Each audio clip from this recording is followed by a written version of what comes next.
Viewers and subscribers, please make sure to subscribe to Saga News TV and give a like and share, because if you don't, you will miss out a lot of news.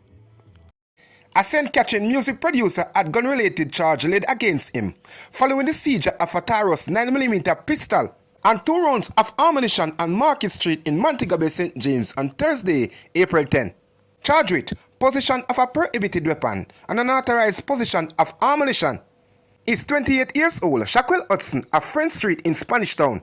Reports from the Montego Bay police are that at about 2:30 p.m. a team of police officers received information that a motor vehicle that had reportedly been stolen had been seen along Market Street in the western city. Checks were made and the vehicle was seen at a car wash in the area, with Hudson standing close to it. He was accosted and searched, and a firearm was reportedly taken from his waistband. He was taken into custody, where he was subsequently charged. His court date is being arranged. The St. Ann police have charged a farmer with last Thursday's murder of his 1-year-old stepdaughter, after initial reporting to law enforcers that she had drowned during a bath. Adaine Joseph, a 35-year-old resident of Golden Grove, St. Ann, have been implicated in the alleged killing of Alia Mitchell. Police said a post-mortem was conducted on Thursday, April 3, which revealed that Alia died from blunt force trauma to the head. Reports are that the child mother left her in the care and protection of Joseph. Further reports are that at about 8:30 a.m. on Tuesday, April 1, Joseph took the child, who was unresponsive, to a health center and told medical personnel that she became unresponsive during a bath. Medical team attempted to resuscitate the toddler. However, she remained unresponsive. She was transported to the St. Ann Bay Hospital, where she pronounced dead. Following her death, the police said an investigation was launched and a post-mortem conducted. The police said Joseph subsequently confessed to the crime and was later charged. His court date is being finalized. The police reported. The St. Ann police have arrested an 18-year-old boy who was alleged in possession of several rounds of ammunition in the parish on Thursday, April 10. Reports are that about 9:30 a.m., the police were on a walk through Pedro River, Montego, St. Ann, when he was accosted and searched. The police said he was searched and 16 rounds of cartridge and a spent 9mm casing were found in his possession. The Claremont police are investigating the matter.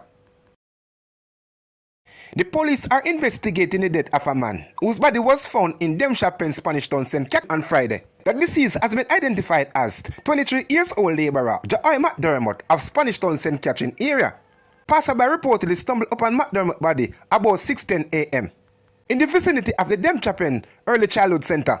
They summoned the police. Upon their arrival, the police observed what appeared to be gunshot wound to his body. A 47-year-old man who was convicted for the sexual assault of a teen daughter of his ex-girlfriend was sentenced to 15 years in prison in the St. Catherine Circuit Court on Friday. The man was found guilty of 2 counts of sexual intercourse with a person under the age of 16 years old. The teen girl was 13 at the time of the incident. The man was sentenced by Justice Bertram Morrison, who told him that he betrayed the trust of the victim. Facts are that 3 years ago, the man who had a relationship with the victim's mother went into her room and sexually assaulted her. A report was made to the police Center for Investigation on Sexual Offense and Child Abuse. An investigation was launched. A St. Catherine man who was found guilty of the 2013 double murder of a Trinidadian man and his wife, Jamaican companion, was sentenced to life imprisonment in each count in the St. Catherine Circuit Court on Friday. The sentence will run concurrently, and the judge ruled that he must serve 29 years and 4 months before he becomes eligible to apply for parole.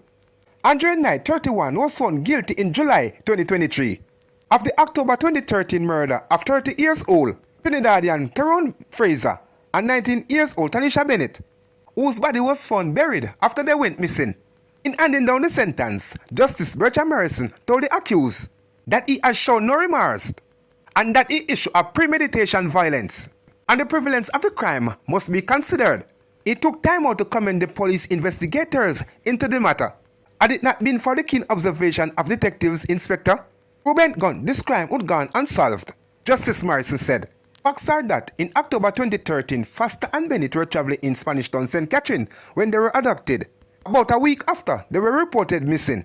It was observed driving a car fitting the description of the couple's vehicle. He was accosted by the police and bloodstain observed inside the vehicle.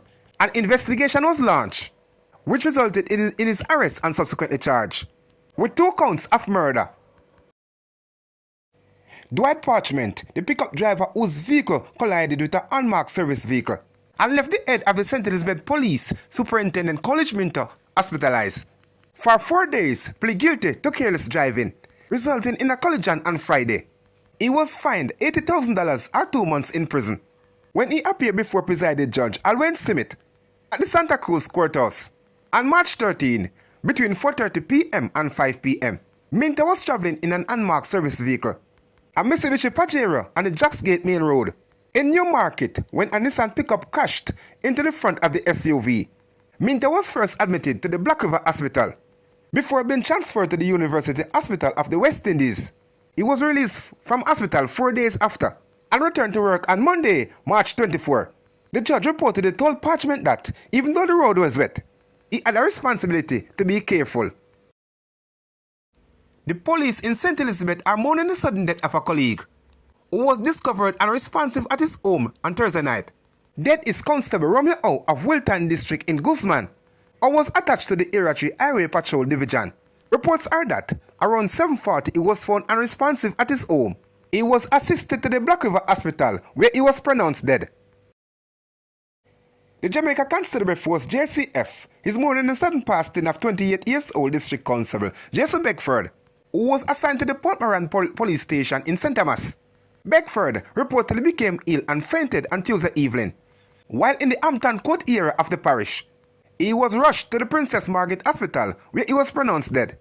According to the JCF, the St. Thomas Division Management Team, along with the Welfare and Chaplains Unit, are providing support to his family and colleagues, particularly those who were close to him and his friends who have been affected by his loss.